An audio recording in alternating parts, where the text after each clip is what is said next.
Mr. White, and it's the Nowhere Emporium. We are getting so close to the end, aren't we? We're on chapter 34 of 37 today. It's called Bad Blood. Now, can you remember what happened last time? We read 2 chapters, didn't we? Because they were really, really short. Basically, by the end of it, Daniel and Ellie, they had a plan, didn't they? And they went and got a strand of hair from Vindictus Sharp whilst he was asleep, drunk, on Mr. Silver's desk. They've gone back to that weird theatre place and they've handed over the bit of hair, and they're about to sit back and watch the truth unfold, finally. So I think we are finally going to find out what happened on that fateful night between Vindictus Sharp and Mr. Silver. So get yourself comfy and I will hopefully reveal all. Let's go. Chapter 34, Bad Blood. Vindictus Sharp opened his arms and soaked in the applause of the audience, who cheered and whistled and stamped their feet, blown away by the show. When the curtain closed, Sharp walked in silence to his dressing room. He poured himself a large whiskey and gulped it down. Then another. He put on his coat and gloves and scarf and left the theatre through the stage door. The autumn air was cool and crisp. His breath danced around him as he walked the short distance to the grand house that he called home whenever he happened to be in Edinburgh, which was not very often these days. No one met him at the door upon his arrival. He preferred to keep no staff. He removed his coat and walked up 2 flights of stairs to his office. A half-empty bottle of whiskey sat at his desk beside a crystal glass. He poured a drink and sat at his desk. Then he reached into his pocket and brought out a book with a battered leather cover, placing it with care on the desk. He lit a desk lamp, stretched his fingers and began to read through the pages, his eyes taking in every detail. "It will never work for you as it does for me." Sharp knew the voice. He did not look up from the Book of Wonders. "Lucian, would you like a drink?" Lucian Silver stood at the entrance to the room, grey eyes fixed upon his book.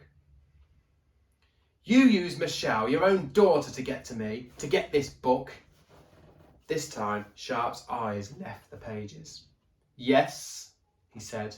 Silver stepped further into the room. Why steal the book? You know it will never work properly for you unless I give it up, or you challenge me and defeat me for it, and I will never give it up. There's too much of my soul in those pages. The book is as much a part of me as my heart. I live inside it." Sharp let the question hang in the air. He bit his lip and his big hands trembled with anger. Silver smiled as realization dawned. "You stole the book because you wanted to copy it. That's it, isn't it? You want one for yourself, but you can't understand how it works. The book is beyond your talent and it's eating you up. Ha! The great Vindictus Sharp, reduced to imitation." He stepped forward again so that he was now directly opposite the desk. "So, where is it? Where's your version of the Book of Wonders? Weren't you able to create one?"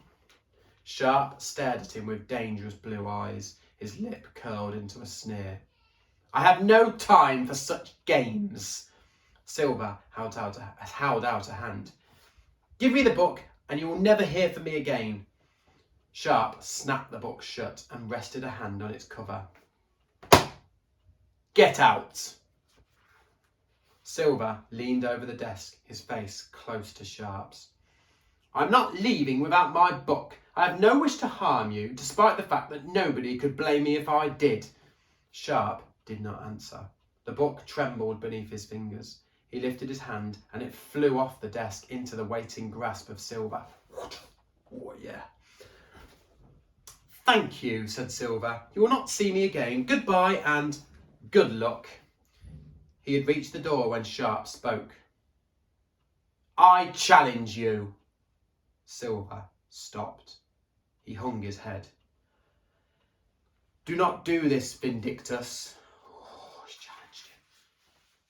"I challenge you," repeated Sharp. "No funny business, no messing. A duel to the finish. The way things should be settled, until either one of us submits or is killed in the process. If I win, the book belongs to me." A pause. "And if you lose?" said Silver. Sharp shrugged his great shoulders. I'll leave that up to you, he said. It will not happen in any case. Silver thought for a moment. Years ago, at Birdie's funeral, you never answered when I questioned you about why you never age. I was right, wasn't I? You steal years from other people, take away chunks of time from their lives. You eat their tomorrows. Sharp nodded. There are branches of magic that require sacrifice. And it's wrong, said Silver. It is a delayed murder. If I win, you will stop it. Sharp stood his full height, a great bear of a man. And what are their lives compared to mine? What have they accomplished? They are oblivious to the possibilities this world can offer. Surely it's not too much to ask that a few of them should meet their maker a year or two early in order that I might continue my work. There are other ways, said Silver. Different paths to take, other energies you could mine. Imagination, for one, has limitless potential, but you can't see that because you're a maniac. He paused. I accept your challenge. Oh dear, what's going to happen? They're going to have a duel, a battle. No sooner had the words left his mouth than Sharp was upon him, flashing across the room, throwing him against the wall. Sharp lifted Silver with a single hand and pushed him back against the wall and punched him hard in the gut, folding Silver in two.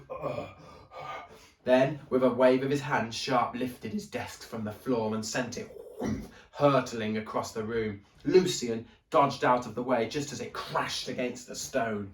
The sound of crackling glass made Lucian look to the window, where a pane of glass splintered into shards and flew towards it. He tried to bend them around his body, but there was too many, and several slivers stabbed him deep into the leg. Ow! He limped out into the hallway, down a set of stairs. Sharp stalked after him, a savage grin on his face. Lucian tried to buy a little time by bringing to life several figures from paintings hung around the hall, but as they attempted to block Sharp's path, he swatted at them and dissolved into globules of paint and fell to the carpet. Then the dueling magicians were rolling down the stairs, a ball of flailing arms and snarling teeth. Sharp tossed Silver clear across the hallway into a grand sitting room. Silver scrambled backwards, pointing to the fire. Tongues of flames jumped from the fireplace and wrapped around Sharp, encasing him in a blazing shell. He roared, and the fire turned to smoke. Roar! You should not have come here tonight, he said. There were 3 daggers in his hands. He tossed the first at Silver, and Silver managed to bend it away towards a sideboard where it became buried deep in the wood. The second dagger hit Silver in the shoulder. He wrenched back his head and screamed in agony, falling to his knees. The difference between me and you, said Sharp, is that I'm not afraid to end this fight. He raised the final dagger above his head. The knife left Sharp's hand, and his aim was true. It spun through the air, handle over blade, as it had done so many times on stage. Lucian stared at the spinning blade. Everything else faded away. From the edges of the world, he thought he heard a woman's voice. Familiar, soft. Father! Lucian, no! With the last ounce of his strength, Lucian Silver deflected the blade. It veered away to the right, gleaming and shimmering. Oh, I think I know what's about to happen. Uh-oh. Lucian had not seen Michelle Sharp arrive at the door. The knife struck into her heart.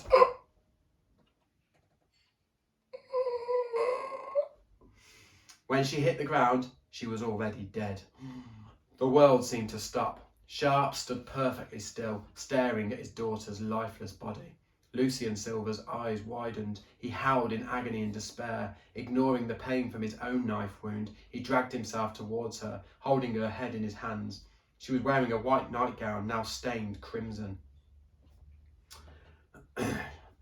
Give me the book, and I will not involve the police, said Sharp. Lucian stared at him, grey eyes heavy with sorrow. We killed her, he yelled. She's dead, and all you can think about is this book. He ripped the dagger from Michelle's chest, leapt to his feet and pinned Sharp against the wall, fueled by wild rage. He was dwarfed by Sharp, but in that moment, with the shackles taken off, no control or fear to bind him, he was a giant. Sharp's blue eyes widened as the tip of the blade touched his throat. "You killed her, Lucian," he whispered. "I did not throw the knife in her direction. It's your doing." Lucian shook his head. His breathing was harsh and desperate. No, I loved her. I would never hurt her." Sharp stared at him, their faces only inches apart. "Murderer," he whispered. Lucian Silver dropped the knife. He stepped back, clutching at his hair and his chest. No! "Murderer," Sharp said once more, and there was a terrible smile on his lips. Lucian tore a clump of hair from his head. He felt the Book of Wonders in the pocket of his coat. He turned and glanced once more at Michelle's body, and then he was gone. "This is not finished," screamed Sharp into the night. "The duel is not finished. I will find you wherever you go, and I will kill you and take the book." Calmly, coolly, he stepped over his daughter's body, opened a wooden cabinet, and poured himself a whiskey from a crystal decanter. Then he left the room, leaving Michelle to stare sightlessly into the roaring fire. Oh my goodness, what a duel that was, and can you believe how dramatic it was? I never thought for 1 minute that would be what had happened to Michelle, and that's why the two men fiercely hate each other. Oh, and I tell you what, Vindictus Sharp, he's a wicked one, isn't he? He didn't even seem that bothered that his daughter had been killed. Whose fault do you think it was? You let me know in the comment. Was it Vindictus Sharp's fault? I mean, he threw the knife, didn't he? But like Vindictus said, I didn't throw it in Michelle's direction. No, that was Mr. Silver, but Mr. Silver didn't know that she was there. He was just trying to protect himself. Very, very dramatic. You make sure you join me for chapter 35 next time. It's called The Challenge. I wonder what might be happening.